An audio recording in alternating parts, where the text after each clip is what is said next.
Dio, Rock and Roll Children. Now, I'm very pleased to welcome to the studio today Mr. Ronnie James Dio and Mr. Jimmy Bain. How's it going, chaps? Great, Nick. Great. All right, now this is your first time really coming over this side of the Atlantic to do a British and European tour in, I think, about 18 months. I want to ask you about that in a moment, but first of all, I feel it's my duty to ask you what's happened to your guitarist, Vivian Campbell. I hear he's no longer with the band. You don't want to talk about that. You're going to pry, aren't you, again? Well, it's, you know, it's the same that happens with marriages. You get divorced, don't you? Sometimes it doesn't work, and it just got to the point where it didn't work anymore. I felt that Vivian would be perhaps happier doing something else. I think Vivian feels the same. He's put together a band of his own. In his own band? Had done that while he was still in ours. So you mean he was unfaithful during this marriage? No, I don't think so. I don't think that's fair to say. Let's not put it in those terms anyway. Again, it just didn't work anymore. I think musically his tastes were running, you know, flowing down a different river than ours were.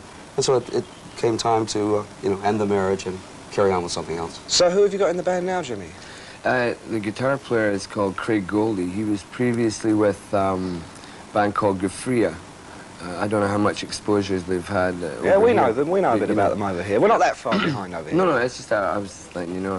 Gafria, and previously, and he was currently working with Rudy Sarzo and Tommy Aldrich. Right. He's an American, right? Yeah, American, yeah. So you're actually now the only British person left in the band, right? Yes. How does it feel being like the only flag waver there? It feels really good, actually. I mean, I actually live in Los Angeles now, so I'm pretty much American in a lot of ways now too. I mean, I still love coming back to the UK, but I love staying in America okay. too. Plus the band's his accent too, you can notice. Yeah, I've really lost my accent. Now, I mentioned the tour just now. It's the first time you've come over to Britain and Europe in, as I say, 18 months. Certainly the first time since Sacred Heart was released. I hear this time you've actually brought the full US stage show with you. I mean, the Dragon, the Drawbridge. You tell me about it. Well, we always bring a stage set with us. We always bring something larger than life. I think that it's very important, especially with the economic conditions in all of the world, and Britain is certainly no exception, that you bring something that gives them value for their money. They do have to spend a lot for a ticket, and we want them to leave a Dio show saying, wow, boy, you know what you missed, for those who didn't see it.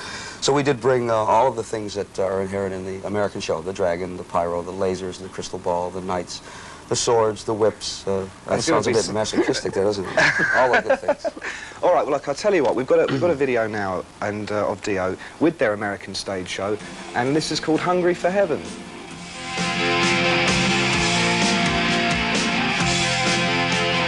Hungry for Heaven and Dio, Ronnie James and Jimmy Bain.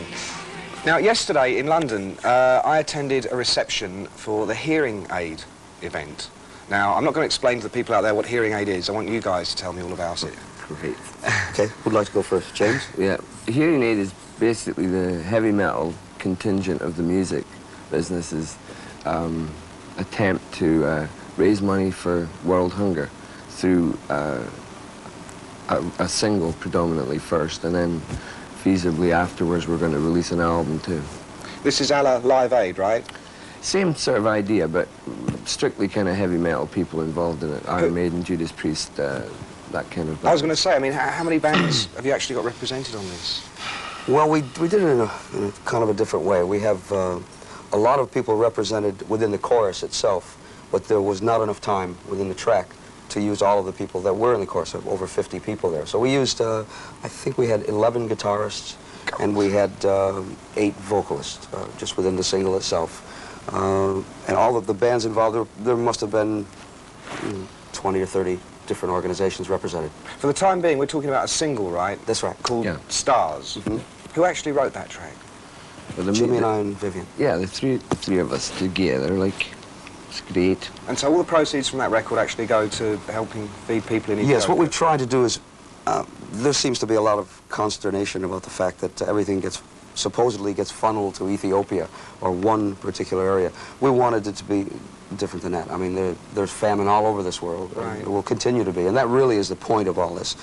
The money really isn't that important. I think Bob Geldof will tell you that too. It's the awareness that you as a human being should do something for another human being. The money will take care of itself through Live Aid, through Sports Aid, through Hearing Aid, through Band Aid, through all of those particular ventures.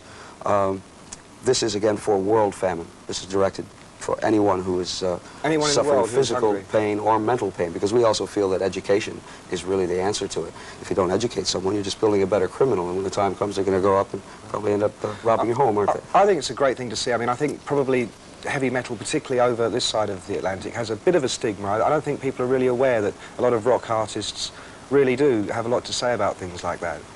That's what happened too when we initially called people up. The enthusiasm that we got from the musicians was just incredible. I mean, all the musicians we called, just about all of them, you know, said that they would offer their services, and a lot of them flew in from, pardon me, from all over the world to be involved in the project. All right, now, you've already said there's about 50 people on this and about 11 guitar solos.